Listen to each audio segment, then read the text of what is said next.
Sherrod. Good evening to the viewers out there. Thank you for having me. Yeah, Sherrod, we did celebrate our 70th anniversary of the Parliament of Guyana recently. And in my brief remarks, I highlighted that we seem to be stuck in time. We have so much to do to ensure that we can move forward and make the Parliament what it ought to be, allow the parliament to give to the Guyanese people the type of leadership that it ought to give. In our National Assembly, we are still stuck with one, the president being the head of the parliament. Although he doesn't sit in the National Assembly, he is the head. And you know, every political party, when they're out of office, will say, oh, the president should not be the head of the parliament should be independent, which is true. In this modern day democracy, the parliament should be independent. And several years ago, I did attempt to take a bill to the National Assembly as an opposition member to have the parliament made independent. That is independent of the president, independent of the cabinet, as we see taking place today. Notwithstanding that motion was voted down, I must say, ferociously by the PPP, who was in government at that time. And here we are, several years later, and we're still there. What is good for us, however, is that we were able to have a review done of our parliament by an advisor to the Commonwealth Parliamentary Association, Mr. Davies. And that Davies report gives us several recommendations. And he didn't just come up with that. He spent several months here with us before providing us with that report. So he had very good interaction with the parliamentarians at that time, ex-parliamentarians, the public at large, etc. Before he came up with his recommendation, he saw firsthand how we operated.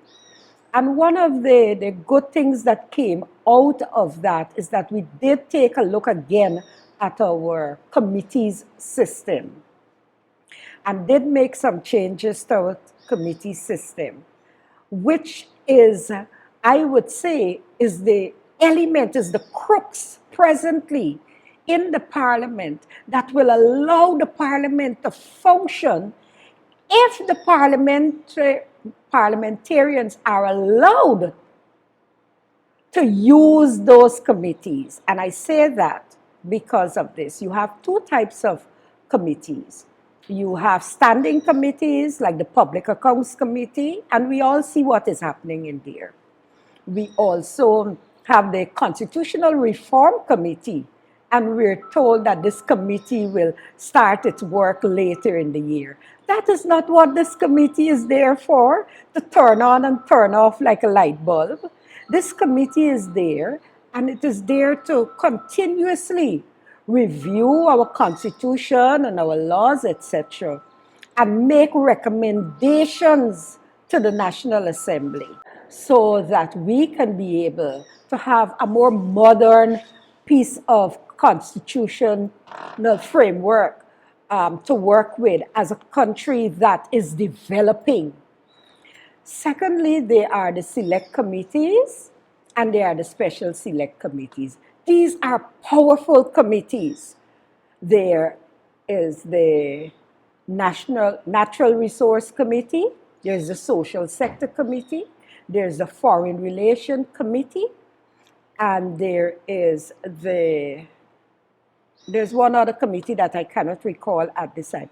But these committees provides the members of the committee with the opportunity to call ministers before them so that they can report or so that they can be enlightened into any particular aspect of the ministerial work, policies, etc.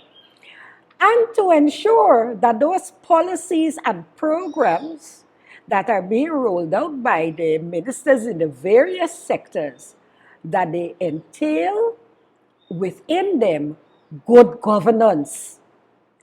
And so, we can talk all we want, but we do have the tools, the mechanisms in the parliament through these committees to use them to enable us to hold the government accountable. And not only to hold them accountable, but also to highlight where their policies or their programs may not be beneficial to all of the people of this country, where it may be harmful to a particular group or a particular sector. And so here is also where civil society can play a role, because these sectoral committees can invite civil society groups and organizations to come and to make proposals based on the government's policies, based on our laws, based on things that are happening within our country, that from their viewpoint, they believe that we should make some changes.